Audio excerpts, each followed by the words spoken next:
Hey everyone, welcome back to my number sense series. In this video, we're going to be doing the second video in arithmetic sequences. So if you haven't watched arithmetic sequences part 1, please go watch that right now, as it is going to provide a pretty good foundation for this video. So with that video, we mainly focused on determining the terms of a sequence. Here we are now focused with adding them. And so this is going to be a little bit harder, but as long as you understand what you're doing, it's not going to be that much harder, it's just going to be a bit more computation heavy. So first of all, let's start by thinking about the most basic arithmetic sequence of all. 1, 2, 3, 4, 5, 6, 7, 8, 9, 10, 11, 12, and so on to infinity. How would you sum a sequence like this? If I asked you to find the sum of the numbers from maybe 1 through 10, you might take a few seconds, but you would probably eventually say that the answer is 55, which is correct. But what happens if I ask you to find the sum of the numbers from 1 to 50? What about the sum of the numbers from 1 to 100?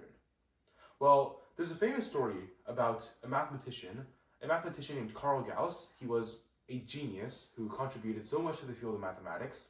And the story goes that once he was in grade school, and he was so smart that his teacher was running out of work to give him, so she decided to make him add all the digits, all the numbers from 1 to 100. And she was like, oh, well, this will keep him busy for a long time because there's no way he's going to finish that many computations that quickly.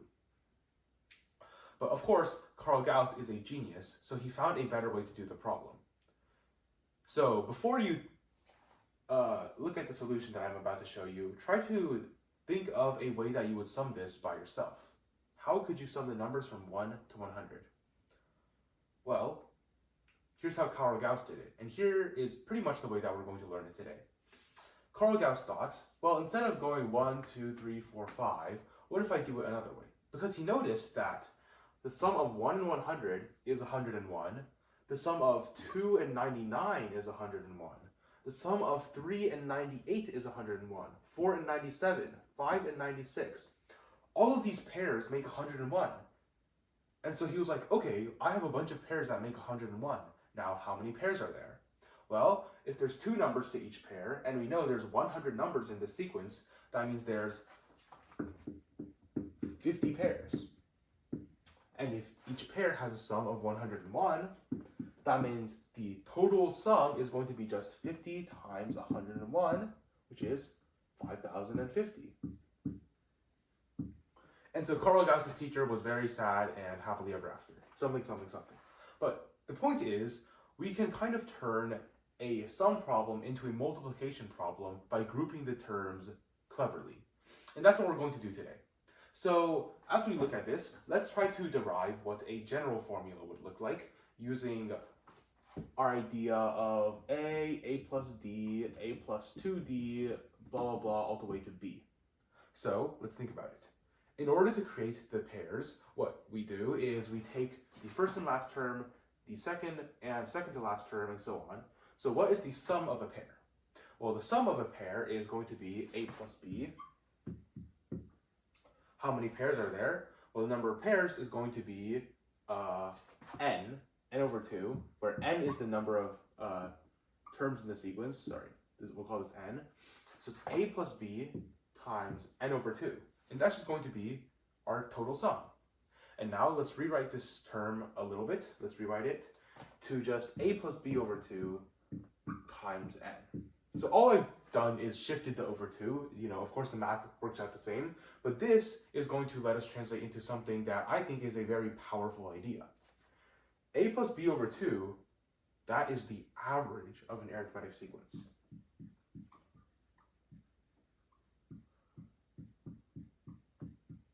And we know that the average times the number of terms in anything equals the sum. And so if we wanted to find the sum of an arithmetic series, we could simply find the average, and then we could find the number of terms, and then we'll multiply them. And to find the average, we're just going to add the first term and the last term, and we're going to divide it by 2. Because of the properties of an arithmetic sequence, this does work. So let's see how we would do that here. Now, in the earlier number sense problems, you are likely going to see quite a few problems like this. They're not going to say it's an arithmetic sequence problem, but if you know what an arithmetic sequence is, you should be able to identify it, and you're not going to have to add all of these up individually. Because we know it's an arithmetic sequence problem, we know that we're going to be able to use the idea average times the number of terms. Now, the average is, in fact, a plus b over 2, but it's also just the middle term. What a plus b over 2 does is it calculates the middle term. And so here we can simply ask, well, what's the middle term? It's 19. How many terms are there? There's 5. So the sum is 95. Similarly with this problem, we would like to find the average, and we would like to multiply by the number of terms in order to get our sum. But notice that if we try to look for the, quote, middle term, there's not really a middle term. Because there's 4 terms, we kind of get stuck with 23 and 28 here. How do we declare either of them to be the, quote, middle term? Well, we don't. And so here we have to use a plus b over 2 in order to find the average. Or alternatively, we're just going to add these two and then multiply by the number of terms over 2. So you can see we're kind of using all of these forms of the equation whenever it's most convenient. So here, what we can do is, to find the average, what we would do is 18 plus 33 over 2 times 4, and that would give us 102.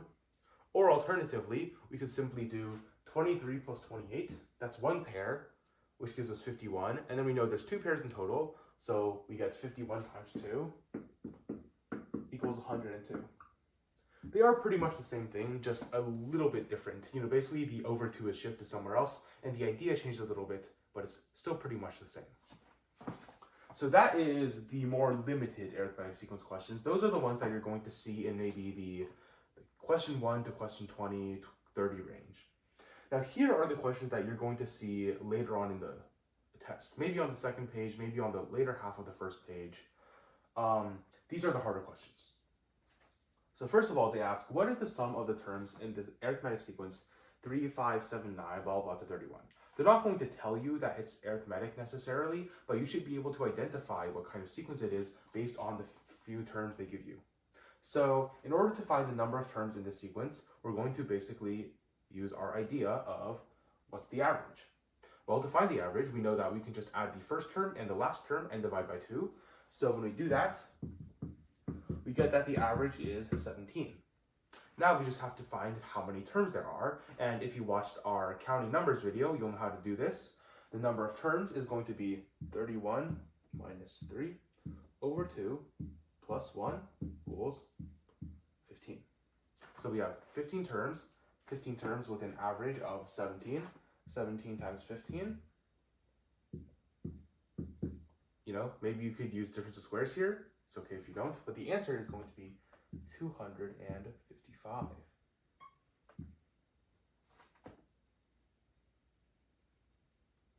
Okay, next problem.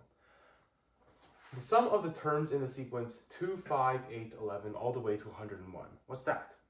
Well, don't be afraid of the big number at the end, 101. Okay, 3-digit number, but don't be scared. It's still the same idea. So what we're going to do is find the average and then multiply it by the number of terms. First of all, to find the average, we are, of course, going to do a plus b over 2. That gives 2 plus 101 over 2 equals 103 over 2.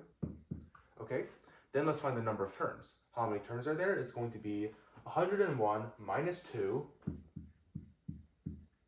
divided by 3 plus 1, which gives us 34. And so our answer is going to be 103 over 2 times 34 equals 103 times 17. And then we can, kind of FOIL this out in our heads, and we're going to get 1751. And that is that. So that is how to sum the scary looking sequences. Basically, the key trick to doing this is finding out that it can really collapse if you do this rainbow looking thing with a grouping. And that is basically the crucial observation to summing arithmetic sequences. And yeah, that's pretty much it for arithmetic sequences, I think. As long as you understand what's going on here, you should be able to essentially derive the formula whenever you want. But of course, it is more convenient if you simply memorize how to do it. But anyways, as long as you understand that, you should be good. And thank you for watching, everyone. I'll see you in the next video.